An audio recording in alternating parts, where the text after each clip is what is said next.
ಪ್ರಸಿದ್ಧ ಹೊನ್ನುಡಿಕೆಯ ದೊಡ್ಡಕೆರೆ ಕೋಡಿ.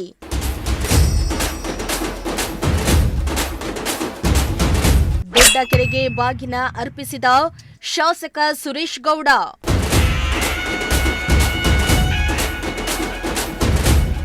ನೆಲಮಂಗಲ ಶಾಸಕ ಶ್ರೀನಿವಾಸ್ ವಿರುದ್ಧ ಕಿಡಿಕಾರಿದ ಸುರೇಶ್ ಗೌಡ. ನನಗೆ ಈಗ ಬಾಗಿನ ಅವರು ಯಾವತ್ತು ನೆಲಮಂಗಲ ಶಾಸಕರು ಈ ಕೆರೆಗೆ ಬಾಗಿನ ಬಿಡ್ತಿರ್ಲಿಲ್ಲ. ಇವತ್ತು ಬಾಗಿನ ಬಿಡಕ್ಕೆ ಬಂದವ್ರೆ. ಯಾಕೆ ಬಂದವ್ರೆ ಅನ್ನೋದು ಒಂದು ಪ್ರಶ್ನೆ ಬಂತು ನನಗೆ. ತುಮಕೂರು ಗ್ರಾಮಾಂತರ ಕ್ಷೇತ್ರದ ಬಹುತೇಕ ಕೆರೆಗಳು ಭರ್ತಿಯಾಗಿದ್ದು ಐತಿಹಾಸಿಕ ಕೆರೆಗಳು ಕೋಡಿ ಬಿದ್ದಿವೆ. ಈ ವರ್ಷ ರಾಜ್ಯದಲ್ಲಿ ಉತ್ತಮ ಮಳೆಯಾಗಿದ್ದು ಗ್ರಾಮಾಂತರ ಕ್ಷೇತ್ರದ ಐತಿಹಾಸಿಕ ಕೆರೆಗಳಾದ ದೇವರಕೆರೆ, ಹೊನ್ನುಡಿಕೆ, ದೊಡ್ಡಕೆರೆ ಸೇರಿ ಹಲವು ಕೆರೆಗಳು ಭರ್ತಿಯಾಗಿದ್ದು ಕೆರೆಗಳು ಕೋಡಿ ಬಿದ್ದಿವೆ. ಕಳೆದ ವಾರ ದೇವರಕೆರೆಗೆ ಶಾಸಕ ಸುರೇಶ್ ಗೌಡ ಬಾಗಿನ ಅರ್ಪಿಸಿದ್ರು.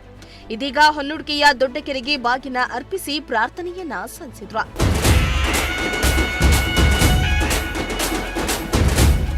ತುಮಕೂರು ಗ್ರಾಮಾಂತರ ಕ್ಷೇತ್ರದ ಇತಿಹಾಸ ಪ್ರಸಿದ್ಧ ಕೆರೆಗಳಲ್ಲಿ ಒಂದಾದ ಹೊನ್ನುಡಿಕೆ ದೊಡ್ಡಕೆರೆ ಭರ್ತಿಯಾಗಿ ಕೆರೆ ಕೋಡಿ ಒಡೆದಿದ್ದು ಸುತ್ತಮುತ್ತಲ ರೈತರು ಹಾಗೂ ಗ್ರಾಮಸ್ಥರ ಮೊಗದಲ್ಲಿ ಮಂದಹಾಸ ಮೂಡಿದೆ.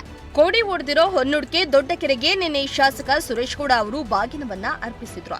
ಅಲ್ಲದೆ ಕೆರೆಯಲ್ಲಿ ತಪೋತ್ಸವ ಕಾರ್ಯಕ್ರಮವನ್ನ ಹಮ್ಮಿಕೊಳ್ಳಲಾಗಿತ್ತು. ಇನ್ನು ಹೊನ್ನುಡಿಕೆ ದೊಡ್ಡಕೆರೆಗೆ ಬಾಗಿನ ಅರ್ಪಣೆ ಮಾಡುವ ಸಲುವಾಗಿ ಹೊನ್ನುಡಿಕೆಗೆ ಆಗಮಿಸಿದ ಶಾಸಕ ಸುರೇಶ್ ಗೌಡರಿಗೆ ಗ್ರಾಮಸ್ಥರು ಹಾಗೂ ಕಾರ್ಯಕರ್ತರು ಪಟಾಕಿ ಸಿಡಿಸಿ ಬೃಹತ್ ಹಾರ ಹಾಕಿ ಅದ್ದೂರಿಯಾಗಿ ಸ್ವಾಗತ ಕೋರಿದ್ರು.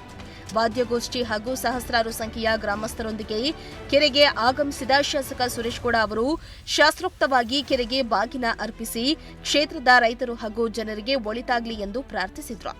ಈ ವೇಳೆ ಶಾಸಕ ಸುರೇಶ್ ಗೌಡರಿಗೆ ಹಲವು ಮಂದಿ ಸ್ವಾಮೀಜಿಗಳು ಹಾಗೂ ಪಕ್ಷದ ಮುಖಂಡರು ಸಾಥ್ ನೀಡಿದ್ರು.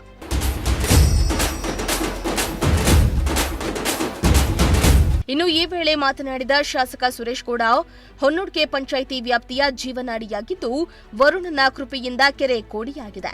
ಈ ಕೆರೆಯಲ್ಲಿ ಇದೇ ಮೊದಲ ಬಾರಿಗೆ ತಪೋತ್ಸವ ಕಾರ್ಯಕ್ರಮವನ್ನ ಕೂಡ ಹಮ್ಮಿಕೊಂಡಿದ್ದೇವೆ. ಈ ಕೆರೆಯಿಂದಾಗಿ ಸಾಲು ಕೆರೆಗಳು ಕೋಡಿಯಾಗ್ತಾ ಇದ್ದು ಶಾಸಕನಾಗಿರುವ ನಮಗೆ ಸಂತೃಪ್ತಿಯಾಗಿದೆ ಎಂದಿದ್ದಾರೆ. ಈ ಭಾಗದ ಜನರ ಸಂಕಲ್ಪ ನೀರು ಅಂತ ಹೇಳಿದ್ರೆ ಒಂದು ಜೀವನಾಡಿ. ಮನುಷ್ಯನ ದೇಹದಲ್ಲಿ ರಕ್ತ ಹೇಗೆ ಹರಿಯುತ್ತೋ ಹಾಗೆ ನೀರು ಕೂಡ ಮನುಷ್ಯ ಜೀವನ. ಧರ್ಮ ಇಲ್ಲ ಅಧರ್ಮ ಇದ್ದಾಗ ಕುರುಕ್ಷೇತ್ರ ಜ್ಞಾಪಕ ಬರುತ್ತೆ, ಅಧರ್ಮ ಇದ್ದಾಗ ರಾಮಾಯಣ ಜ್ಞಾಪಕ ಬರುತ್ತೆ.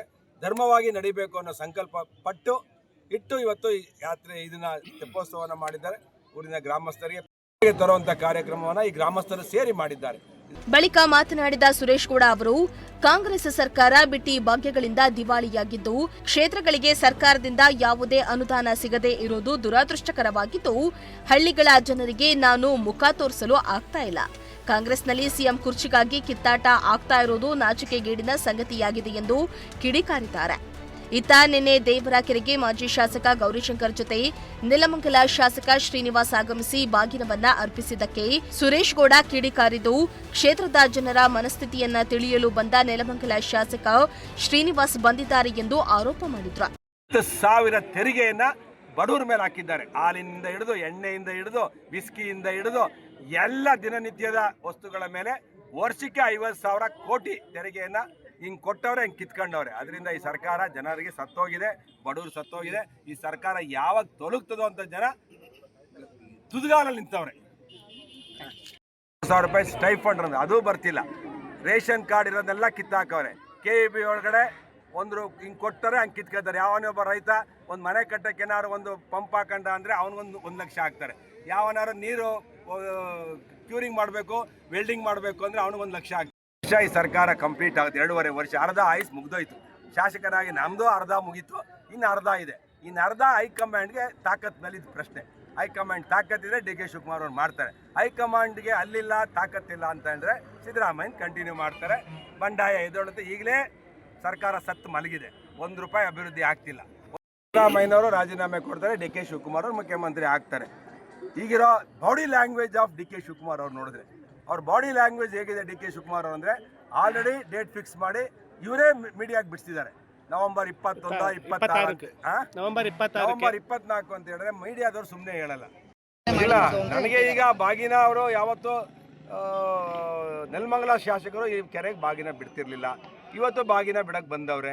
ಯಾಕೆ ಬಂದವ್ರೆ ಅನ್ನೋದು ಒಂದು ಪ್ರಶ್ನೆ ಬಂತು ನನಗೆ. ಇನ್ನು ಗ್ರಾಮಾಂತರ ಕ್ಷೇತ್ರದ ಕೆರೆಗಳಿಗೆ ವೃಷಭಾವತಿ ನದಿ ನೀರು ಬಿಡುವ ವಿಚಾರದ ಬಗ್ಗೆ ಶಾಸಕ ಸುರೇಶ್ ಗೌಡ ಪ್ರತಿಕ್ರಿಯೆಯನ್ನ ನೀಡಿದ್ದು, ಕ್ಷೇತ್ರದಲ್ಲಿ ಕೆರೆ ತುಂಬಿದ ಕೆರೆಗಳಿಗೆ ಅಲ್ಲಿನ ಜನರ ಹತ್ತಿರ ಮಾತನಾಡಿ ವೃಷಭಾವತಿ ನದಿ ನೀರು ಬಿಡ್ತೇವೆ ಎಂದಿದ್ದಾರೆ. ಒಟ್ನಲ್ಲಿ ಈ ಬಾರಿ ಉತ್ತಮ ಮಳೆಯಿಂದಾಗಿ ಗ್ರಾಮಾಂತರ ಕ್ಷೇತ್ರದ ಕೆರೆಗಳು ಸಾಲು ಸಾಲು ಕೋಡಿ ಹೊಡಿತಾ ಇದ್ದು ರೈತರ ಮೊಗದಲ್ಲಿ ಸಂತಸ ಮನೆ ಮಾಡಿದೆ. ಇದೇ ರೀತಿ ಉತ್ತಮ ಮಳೆ ಬೆಳೆ ಆಗಲಿ ಎಂದು ಶಾಸಕರು ಪ್ರಾರ್ಥಿಸಿದ್ರು. ಶ್ರೀನಿವಾಸ ಸೋಪ್ನಳ್ಳಿ, ಪ್ರಜಾಶಕ್ತಿ ಟಿವಿ, ತುಮಕೂರು.